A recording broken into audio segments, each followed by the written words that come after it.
지난 1, 2장 요나서 말씀에서 이제 요나가 하나님이 니느웨에 가서 그 악한 니느웨에 가서 말씀을 선포하라 하는 말씀 명령을 이제 실어서 다시스로 도망을 가죠. 도망가다가 이제 풍랑을 만나고 이제 바다에 던져지게 되고, 그리고 이제 물속의 뱃속에서 요나가 이제 회개하게 되고 돌이키게 된 것을 배웠습니다. 이제 오늘 요나서 말씀에서 여호와의 말씀이 요나에게 이제 두 번째로 또 다시 임합니다. 2절 읽어볼까요? 1, 2절, 3장 1, 2절 시작.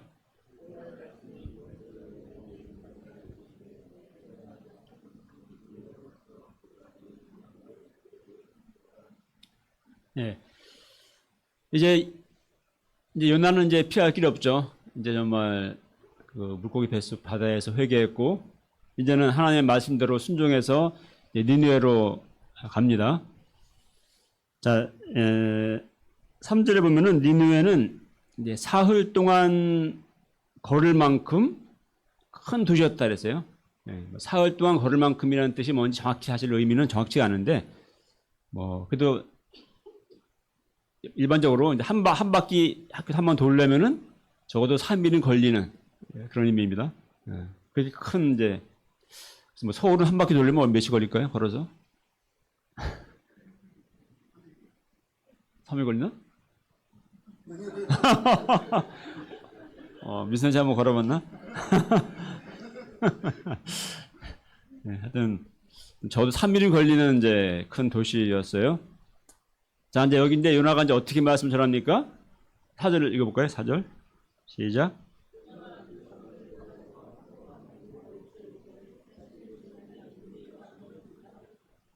예, 적어도 사흘은 걸어다니면서 말씀을 전해야 하는데, 하나님의 의도가 뭡니까? 저도 한 바퀴 돌면서 전하는 것이죠. 근데 요나는 하루만 다니면서 말씀을 외쳤습니다. 그리고 그의 메시지의 내용을 보게 되면요, 40일이 지나면 니느웨가 무너지리라. 전부 몇 단어죠? 5단어. 물론 요나가 요만만 반복했는지 아니면 좀 더 얘기했는지 모르겠지만, 일단 이런 내용을 했다는 얘기입니다. 그리고 뒤에 이어진 내용을 보게 되면 요나가 쉽게 이 말만 하는 것 같아요. 그의 메시지에는 회개하라는 내용이 없습니다. 그러니까 이제 순종해서 안 할 수 없으니까 순종해서 이제 왔고 말씀을 선포하긴 하지만 좀 마지못해서 하는 말씀 선포였습니다. 그러니까 이 니느웨 사람들에게 여러분들 악을 회개하십시오. 회개하지 않으면 40일 후에 하나님의 심판이 임합니다. 그렇게 전한 것이 아니라 40일 이후에 이 성이 멸망할 거다. 속으로는 멸망해버려라. 이런 마음으로 말씀을 전했다는 것입니다. 이런 식으로 말씀 전하는 선지자도 처음 보죠. 자, 그런데 놀라운 것은 이 같은 요나의 말씀을 들은 니느웨 도시의 반응입니다. 놀라운 회개 역사가 일어나게 돼요. 자, 5절부터 8절까지를 한번 읽어보겠습니다. 시작.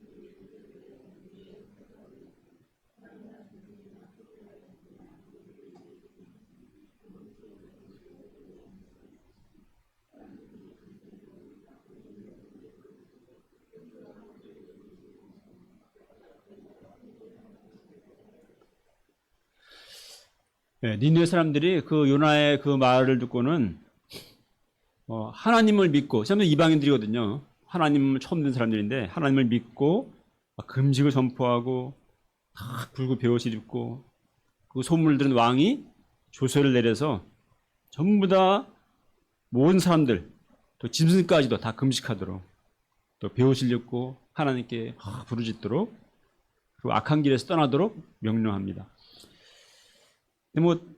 이 자체도 놀랍지만은 또 참 특이한 게 세상에 이 짐승들한테까지도 금식을 시키고 베옷을 입혔어요.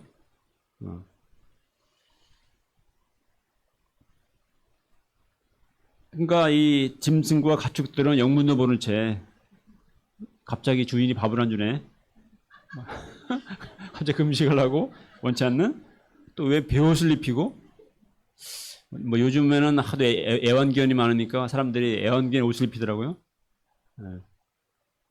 저도 엘리베이터 타고 내려왔는데 어떤 아줌마가 개 2마리를 끌고 오는데 춥다고 이렇게 몸에다 이렇게 막 따뜻한 옷을 이렇게 입힌 걸 보고 참 놀랐는데 근데 뭐 한복도 입힌다고 그러더라고요. 하여튼 근데 이제 왜 이렇게까지 했는가? 이거는 그만큼 요나가 전한 심판의 메시지를 통해서 니느웨 사람들의 마음 가운데 하나님의 심판에 대한 엄청난 두려움이 임했다는 거예요. 그러니까 사람들이 다 뭐 회개하고 금식하는 것 가지고도 부족해. 그러니까 그냥 동물들까지도 이렇게 시켰다는 것입니다. 자, 보통은 일반적으로는 사람들이 심판의 메시지를 전할 때 기분 나빠져 그죠? 화를 낸다거나 아니면 그냥 반발심에 내 지옥 가고 말지 이런 식으로 말합니다. 고슴칩니다. 그러나 정말 말씀이 성령으로 역사할 때 그 말씀은 큰 두려움으로 그 사람에게 임합니다. 요한 말씀 그랬잖아요. 진리의 성령이 오시면 성령이 사람들에 대해서 죄에 대해서 의에 대해서 심판에 대해서 책망할 것이다. 이 말이죠. 자, 9절에서 왕은 말합니다. 9절 읽어보죠. 시작. 하나님이 뜻을 돌이키시고 그 진노를 그치사 우리가 멸망하지 않게 하시리라. 그렇지 않게 할 줄을 누가 알겠느냐. 자, 니느웨 가운데 일어난 이 같은 회개 역사는 정말 놀랍습니다. 어떻게 이런 일이 사실 가능한가? 정말 믿어지지 않을 정도입니다. 요나가 막 눈물 흘리면서 피를 토하는 메시지를 전한 것도 아니고요. 그냥 마지못해 전한 메시지였어요. 심판받아 멸망해버려라 하는 이러한 마음으로 전했던 이상한 말이었습니다. 근데 한편으로 생각해 보면은 이런 마음으로 그냥 분명하게 전했기 때문에 더 분명하게 심판의 메시지가 강력히 임한 것 같기도 합니다. 어쨌든 이 같은 회개 역사가 일어났어요. 고구마 전도왕 아시죠? 김기동 집사님. 지금 이제 목사님이 됐던데 그 김기동 목사님의 이론대로 말하면은 아마 그 당시 니느웨 사람들의 마음 상태가 익은 고구마였던 것 같습니다. 그러니까 익은 고구마는 뭡니까? 생 고구마는 아무리 뭐 전도하고 찔러봐도 들어갈 기미가 안 보이는데 익은 고구마는 어때요? 찌르면 그냥 푹 들어가고 바로 먹을 수 있죠. 그러니까 찔러보기만 하면 바로 꺼내 먹을 수 있는 그냥 말씀을 딱 전해주기만 하면은 바로 그냥 영접하는 그런 상태였다는 것입니다. 그런 상태였습니다. 하나님이 그걸 보시고 아시고 요나를 또 보내신 것도 같습니다. 자, 우리는 한 영혼을 전도하려면은 내가 말을 잘 해야 한다고 생각을 하죠.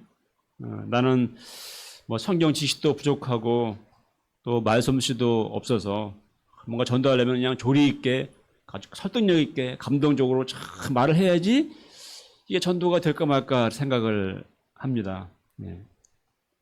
또 우리가 뭐 또 캠프 전도를 하려면은 나는 학생도 아니고 나이도 많고 외부인인데 요즘에 누가 어떤 학생이 내 전도의 말에 응할까 이렇게 생각합니다. 뭐 상식적으로 우리가 현실적으로 바라볼 때 그래요. 그러나 그러나 마음이 준비된 영혼들이 있습니다. 그래서 마음이 무너져 있는, 마음이 정말 가난해져 있는, 그래서 정말 뭔가 구원의 손길을 기다리고 있는 그러한 영혼들이 있습니다. 내 주위에 있는 친구가, 또 옆에 있는 동료가, 또 이웃이 그런 상태일 수 있어요. 그 사마리아 여인도 요한복음 4장에 처음에는 예수님이 말을 거니까 아주 까칠하게 반응했죠, 그죠? 그런 굉장히 아주 까닭스러워 보이는 그러한 양이었습니다. 근데 실상 그 사람의 마음은 깊은 인생의 오랜 절망, 방황, 또 목마름의 문제 가운데서 그리스도를, 구원자를 갈망하고 있는 그런 영혼이었습니다. 그러니까 요즘 같은 시대에 참 이 말씀을 전도해봐야 누구도 듣지 않을 거야 하며 우리 스스로를 한계 짓지 말아야 합니다. 그러니까 우리는 다만 하나님의 명령에 순종해서 하나님의 말씀을 전해야 합니다. 40이 지나면 니느웨가 무너질 것이다. 굉장히 아주 단순한 단어이죠. 간단합니다. 어찌 보면 전도는 간단한 것입니다. 복음 전도는 단순한 것입니다. 우리가 예수님을 믿지 않으면 우리 정말 다 죄 가운데서 죽어 심판받는다. 이걸 선포하는 것입니다. 여기에서도 2절에서 그들에게 선포하라 그랬죠. 선포한다는 건 뭡니까? 선포한다는 건 뭡니까? 그들에게 가서 잘 설득해라 뭐가 아니라 선포라고 했죠. 그러니까 이 전도는 이게 뭐 설명하는 것이 아니고 또 이게 설득해야 하는 것이 아니고, 물론 설명도 해야 되고 설득도 해야 하는 것이지만 필요하지만 지혜도 필요하지만 복음 전도는 본질적으로 하나님의 말씀은 이러하다 하고 하나님의 말씀을 있는 그대로 선포하는 것입니다. 니느웨 사람들이 이 같은 회개의 결과가 무엇입니까? 자, 10절을 보겠습니다. 시작.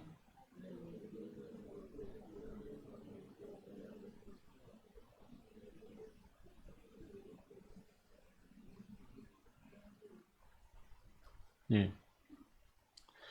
여기서 하나님이 뜻을 돌이키셨다라는 말이 나옵니다. 그러니까 하나님은 뜻을 돌이키시는 하나님이십니다.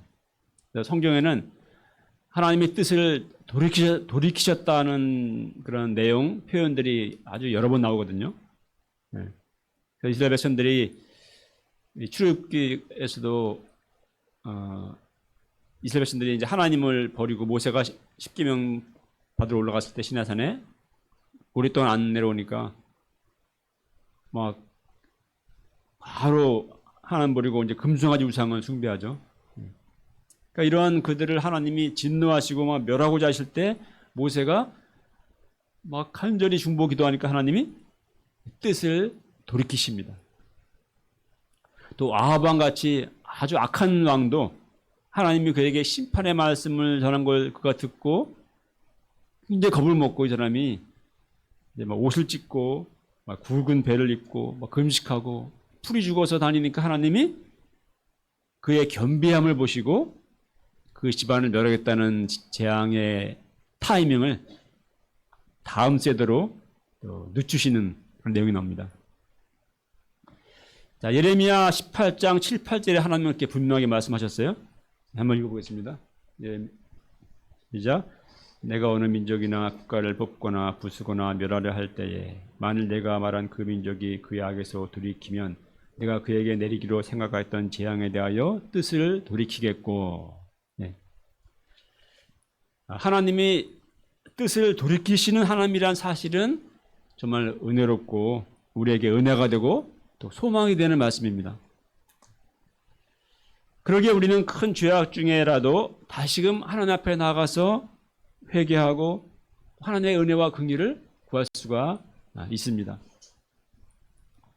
비록 심판을 계획하셨을지라도 우리가 진심으로 회개할 때 뜻을 돌이키시고 긍휼하심의 은혜를 베풀어 주시는 하나님이시기 때문에 그렇습니다. 이제 니느웨의 엄청난 회개와 구원 역사를 보는 요나의 반응이 어땠죠? 4장 1절을 보겠습니다. 시작. 네, 참 요나의 반응도 좀 재밌죠. 요나가 매우 싫어하고 화를 냅니다. 네, 사람들이 말씀 듣고 막 은혜 받고 회개하고 눈물로 회개하고 막 하는데 그걸 보고 아주 싫어하고 화를 냈다는 거예요. 그리고 이제 기도합니다. 네, 2, 3절 읽어볼까요? 시작.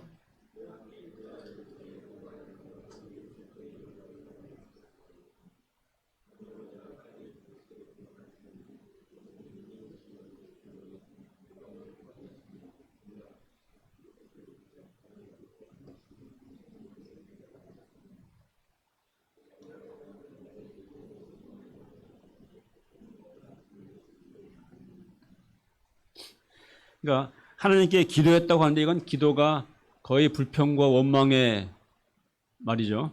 근데 하나님, 내 이럴 줄 알고 내가 다시스로 도망했던 게 아닙니까?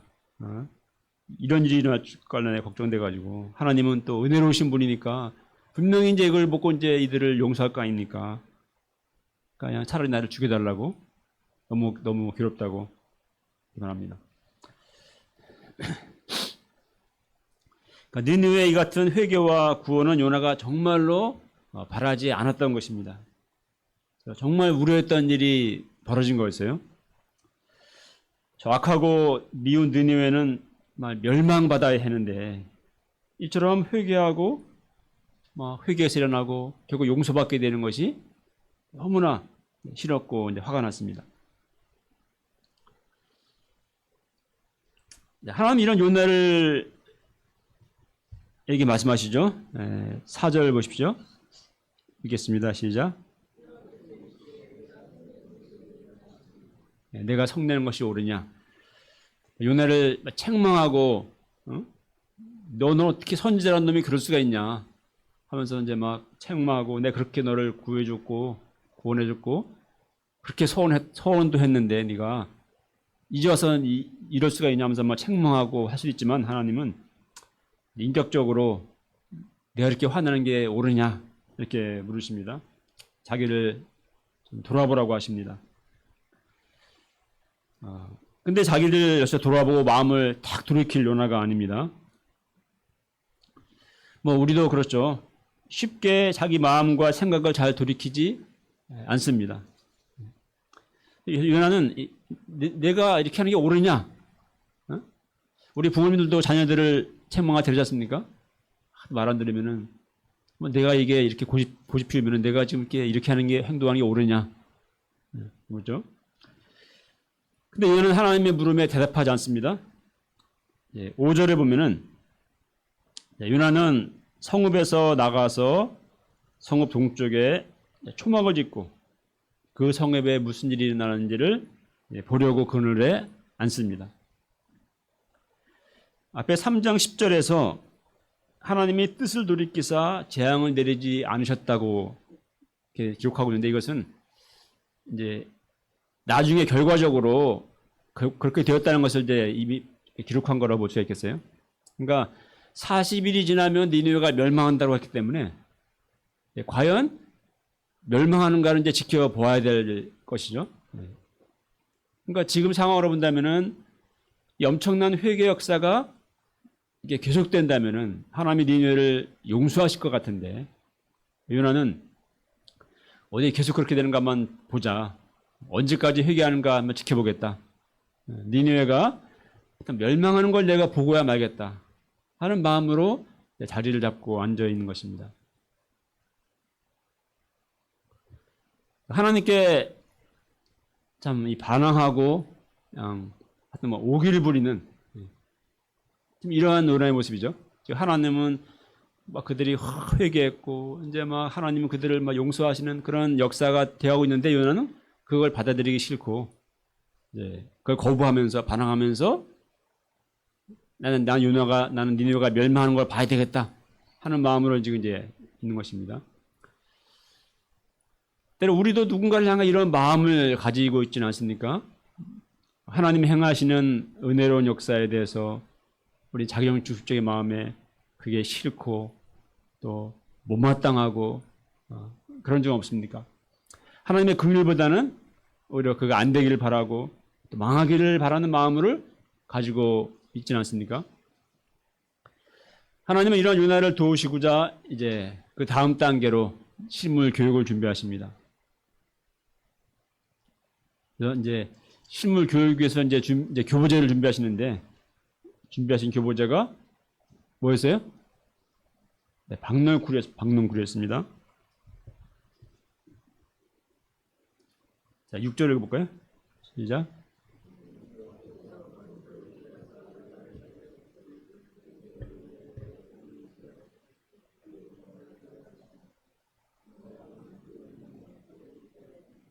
예.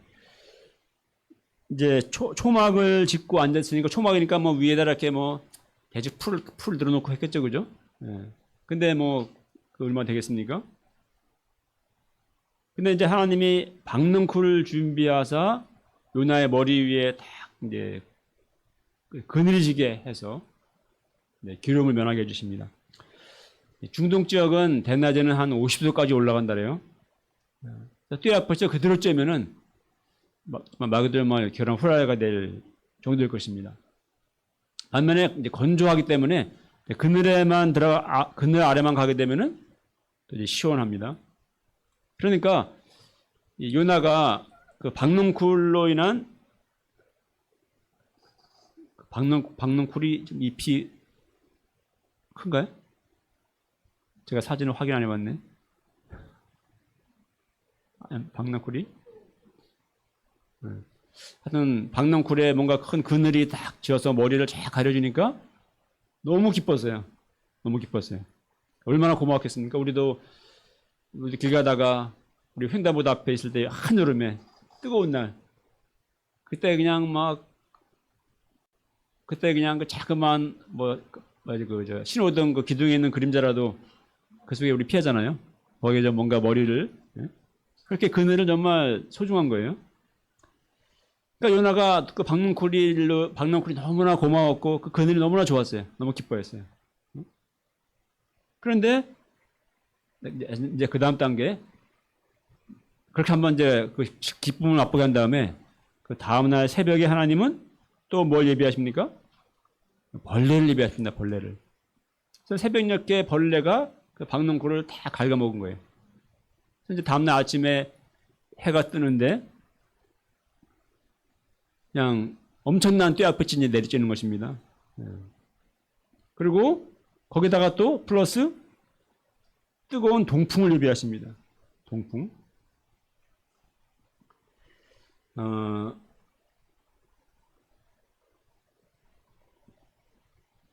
8절 읽어볼까요? 8절 시작.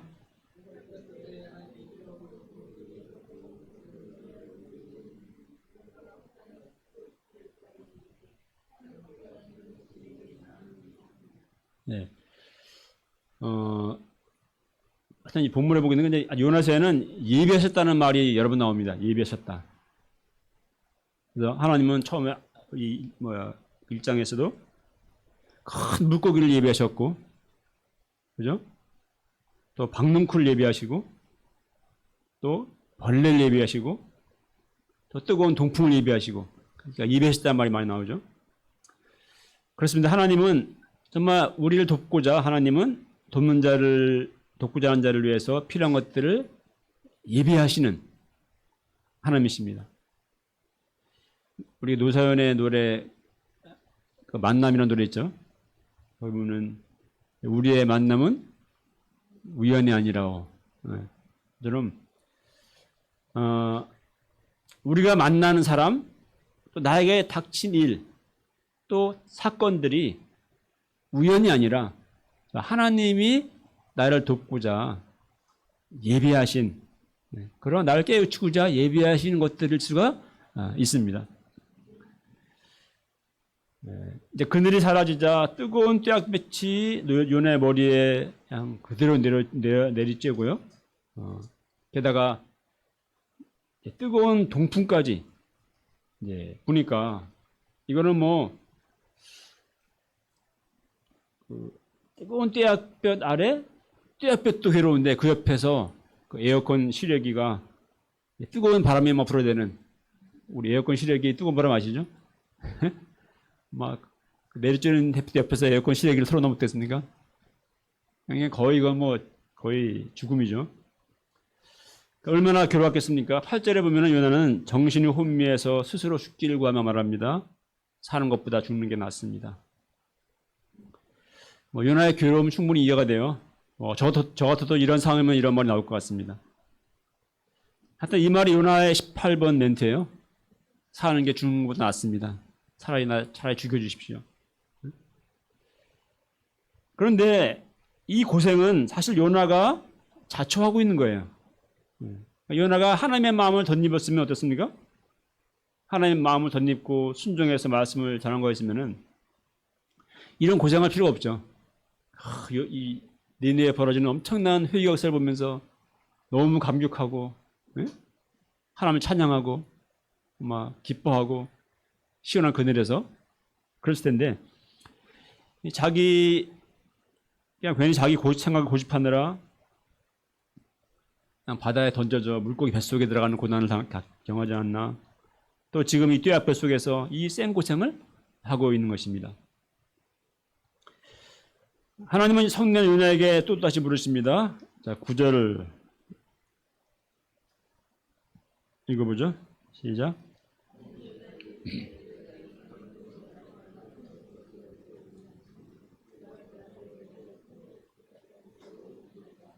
네. 내가 이 박넝쿨 때문에 이렇게 좀 화내는 게 옳으냐 하고 또 물으시죠. 근데 요나는 또 앉아요. 내가 성내어 죽기까지 할지라도 옳습니다. 끝까지 자기가 옳다고 고집합니다. 그러니까 이 말의 의미가 내 뙤약볕 아래 일사분방에 걸려 죽을지라도 또 내가 이 성질 내다가 고혈압에 쓰러져 죽을지라도 그래도 내가 옳습니다. 하여튼 이런 것이죠. 하여튼 보통 고집이 아닙니다. 여러 해 전에 노무현 대통령이 평검사들과 대화할 때 그런 말을 했죠. 평생 평검사들이 아주 막 따지고 그러니까 이쯤 가면 막 하자는 거죠. 그렇습니다.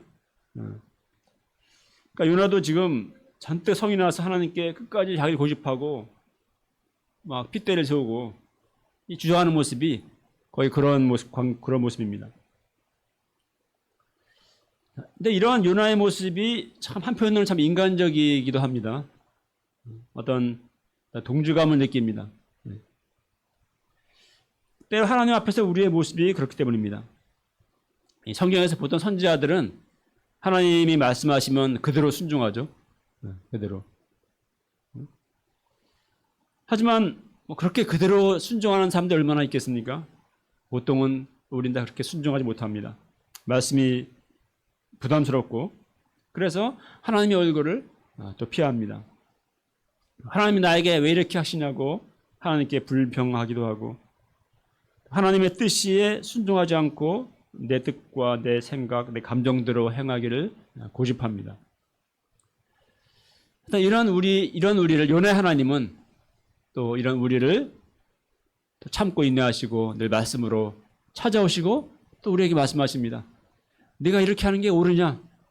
내가 이렇게 성을 내고 화를 내는 게 옳으냐? 하시면서 자신을 돌아보도록 도우십니다. 끝까지 고집부리며 자기를 주장하는 요나에게 하나님이 주시는 이제 마지막 말씀이 무엇이죠? 10절과 11절을 읽어보겠습니다. 시작.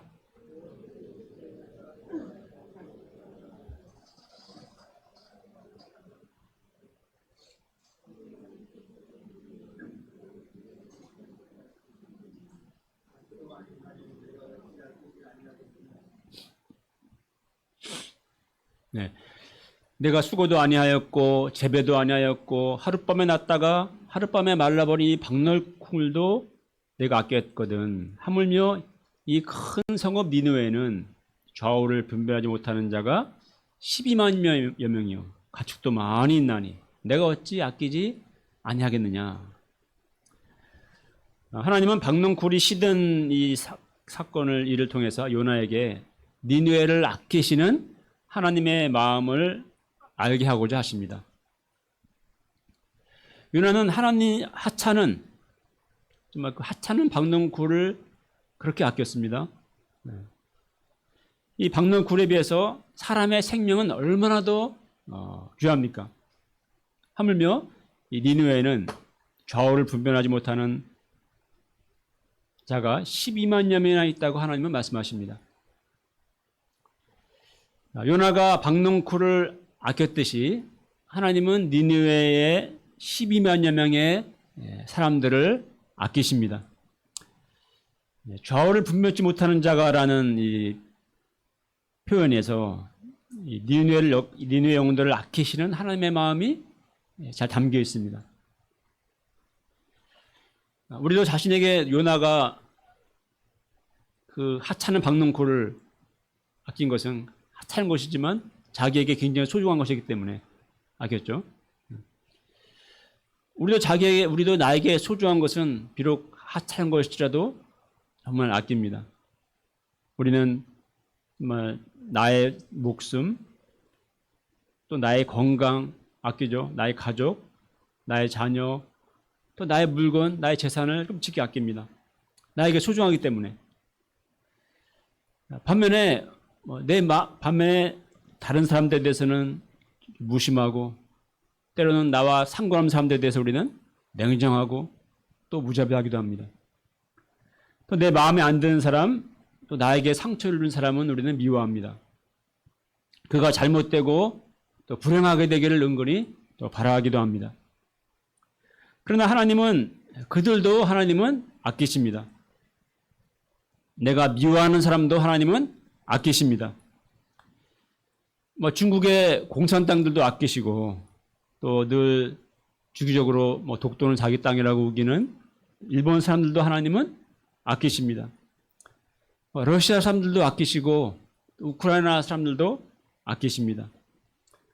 우리 선교 사람들은 이 하나님의 마음을 가지고 그들에게 나아가서 말씀을 전하고 한 영혼을 참 온 사랑으로 섬기고 구원하는 일을 감당하고 계십니다.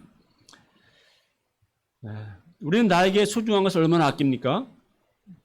하나님은 그처럼 하나님이 창조하신 하나님의 형상으로 지으신 세상의 모든 영혼들을 하나님은 아끼십니다.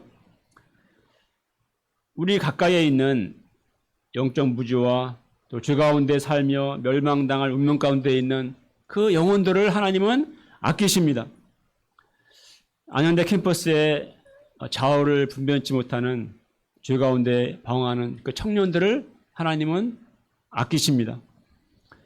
아프리카 케냐에 있는 또 카자흐스탄 아스타나에 있는 좌우를 분별치 못하는 수많은 영혼들을 하나님은 아끼십니다. 그들이 말씀을 들음으로 회개하고 구원과 생명을 얻게 되기를 하나님은 원하십니다. 요나는 자기가 옳다고 고집했지만 결국 요나가 틀렸습니다. 하나님이 옳습니다. 우리가 요나와 같은 마음, 좁고 자기중심적인 마음을 버리고 온 세상 영혼들을 아끼시는 하나님의 마음을 가져야 하겠습니다. 죄 가운데 심판받아 멸망할 수밖에 없는 영혼들을 아끼시며 그들이 회개하고 구원받기를 원하시는 하나님의 마음을 덧입고 그들에게 나아가서 이 복음의 말씀을 전해야 하겠습니다. 우리 모두 각자 한 영혼에게 하나님의 마음을 덧입고 한 영혼에게 복음을 전하는 삶을 살 수 있기를 기도합니다.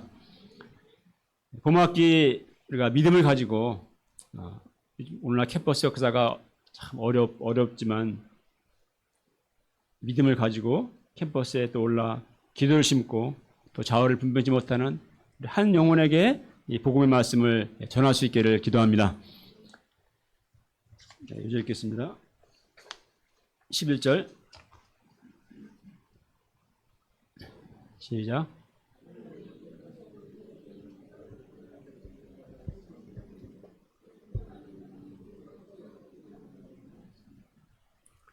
하나님 아버지, 우리의 마음은 요나의 마음처럼 또 자기중심적이고 또 편협하고 하는 것을 깨닫습니다. 우리가 요나 같은 마음을 버리고 온 세상 영혼들을 아끼시는 또 불쌍히 여기시는 하나님의 마음을 품고 정말 자아를 분별치 못하는 죄와 어둠 가운데 물 가운데 방황하는 영혼들에게 나가서 구원의 복음을 전하는 삶을 살 수 있기를 간절히 기도합니다. 예수님의 이름으로 기도합니다. 네.